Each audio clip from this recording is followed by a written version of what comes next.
መጽሐፈ ባሮክ ምዕራፍ 2 በዚያ ወራት ሰው የሴቶች ልጆችንና የወንዶች ልጆችን ስጋ በላ።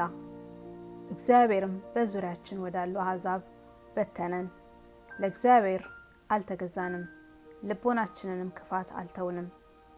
አሁንም በጽኑ ኃይል በጽኑ ስልጣንም ከግብጽ አገር ወገኖችን ያወጣህ የእስራኤል ፈጣሪ እግዚአብሔር በአሕዛብ ዘንድ ጥቂት ቀርተናልና ቁጣህን ከኛ መልስ። ፈጣሪያችን አንተ እግዚአብሔር ነህና ልመናችንን ሰምተህ አድነን። አቤቱ በመመስገኛ ቦታ በጽርሐ አርያም ሁነን እኛን በዓይነ ምሕረት ተመልከት። እግዚአብሔር የዳነች ሰውነት ተርባም የጠገበች ሰውነት ታመሰግናለች እንጂ በመቃብር ያሉ ስጋት የሚያመሰግኑ አይደሉም።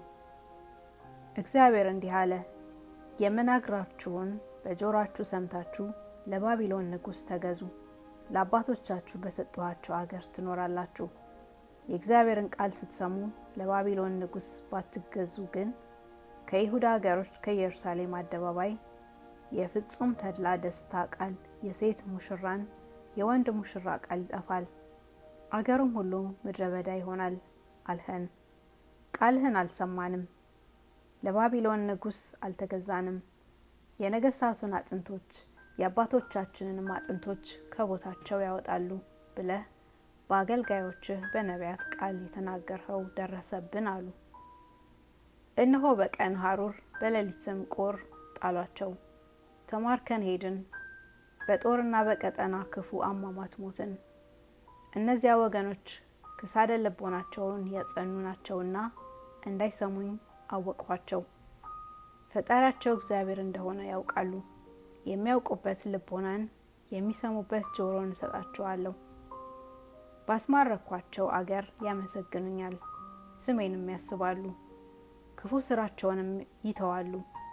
በእግዚአብሔር ፊት የበደሉ የአባቶቻቸውንም ስራ አያስቡም። ለአባቶቻቸው ለይስሐቅና ለአብርሃም ለያዕቆብም ወደ ማልሁላቸው አገር እመልሳቸዋለሁ። እነሱ ይገዟታል፣ እኔም አበዛቸዋለሁ፣ እነሱም አያንሱም።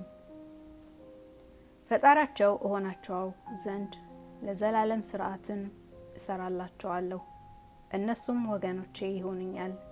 ከዚያ በኋላ ከሰጠኋቸው አገራቸው ወገኖቼ እስራኤልን አላወጣቸውም አለ።